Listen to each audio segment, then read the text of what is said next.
KBC में करोड़पति पति। सूरज के जीवन का एक ही फंडा था कि मेहनत तो गधा भी करता है, घर बैठे जो कमाए समझदार वही होता है।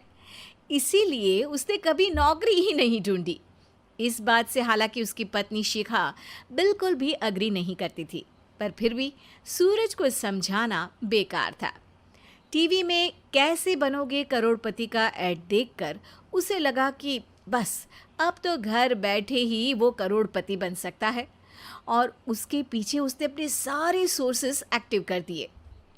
2 हफ्ते में उसके कलीग के साले के पड़ोसी के बेटे का सोर्स निकलता है जो कि उसे शो में पहुंचा सकता है, और सूरज उससे मिलने चला जाता है।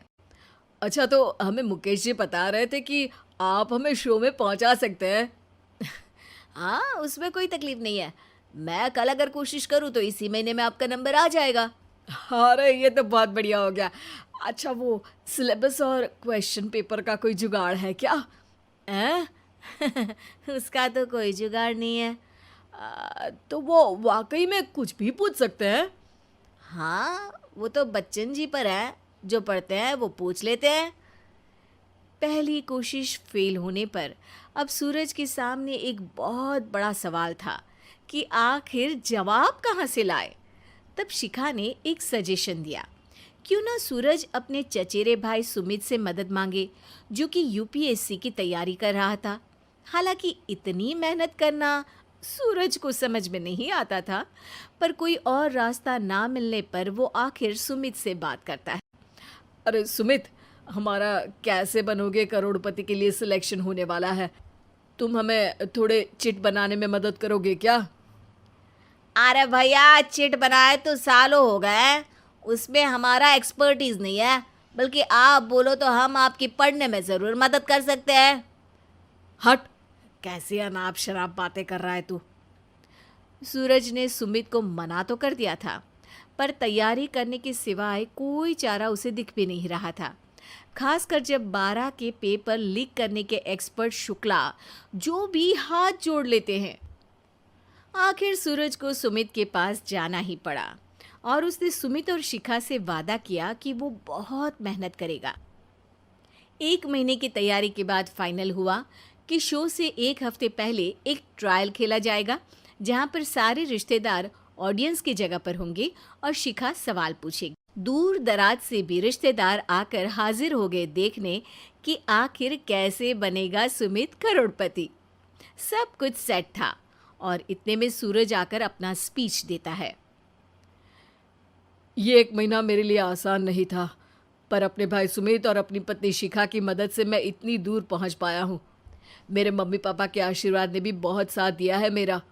मैं उम्मीद करता हूँ कि आज के शो में आप लोगों को बहुत मज़ा आएगा। साक्षी पहला सवाल पूछती है और पूरे कमरे में सन्नाटा छा जाता है। इंडिया में कितने स्टेट्स हैं? 3, सॉलिड, लिक्विड और गैस। अरे रुकिए, तो ऑप्शंस तो देने दीजिए। इतने में 5वीं कक्षा का चिंटू बोल उठता है।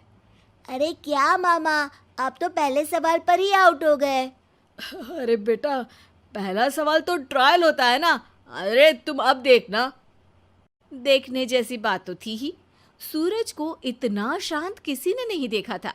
कभी कभी तो लगता था मानो सूरज आंख खोलकर ही सो गया हो। मामा जल्दी करो प्लीज, कल सुबह पनवेल भी तो निकलना है। अरे हट, कंसंट्रेट करने दे मुझे। 3 सवाल में 3 लाइफलाइन खत्म हो चुकी थी, और अब चौथे सवाल पर भी सूरज का मौन नहीं टूटा। पर सूरज अभी भी हार मानने को तैयार नहीं था। उधर हर कोई सूरज को छोड़ सुमित को देख रहे थे। आखिर सुमित ने ही तो पढ़ाया था सूरज को। गजब बेइज्जती है यार। अरे बेटा, तो बाप का, दादा का, भाई का, सबका नाम बुड़वाएगा। अरे 3 लाइफलाइन ले ली तो भी तेरा कुछ नहीं होना है। अरे कोई इतनी बात करता है क्या शो पर? अरे बेटा, शो पर तेरे जैसे भी तो नहीं आते ना। सूरज की ये जंग आखिर 1 घंटे बाद 5वें सवाल पर खत्म हो गई, जब उसने इंडिया के नेशनल बर्ड का नाम कहा, कौवा। अरे बेटा, मजा तो बहुत आया, बस थोड़ा टाइम पर खत्म होता तो आनंद भी आ जाता। ताने बारिश के बूंदों की तरह बरस रहे थे और सूरज को भी समझ आ रहा था कि ये करोड़पति बनना शायद उसके बस के बाहर की बात है। पर वो आखिर ये बात मान कैसे लेता? वो सख्त लौंडा जो ठहरा, उसने सोचा कि बेइज्जती तो हो ही चुकी है, पर अगर मैं हार नहीं मानूं तो शायद कुछ हो सकता है। शिखा, तुम देखना, असली शो में आग लगा दूंगा, आग। करोड़पति बनूंगा मैं। हाँ, सब्जियां खत्म हो गई है घर पे, ले आओ। पहले पति बन जाओ, फिर करोड़पति बनना। अरे गजब बेइज्जती है यार। बेटा, अभी तो घर पर ही हुई है, 1 हफ्ते में तो तुम देश के सामने करवा कर आओगे। वैसे जब टीवी पर जाओ ना, तो बस अपने मम्मी का ही नाम लेना, ठीक है?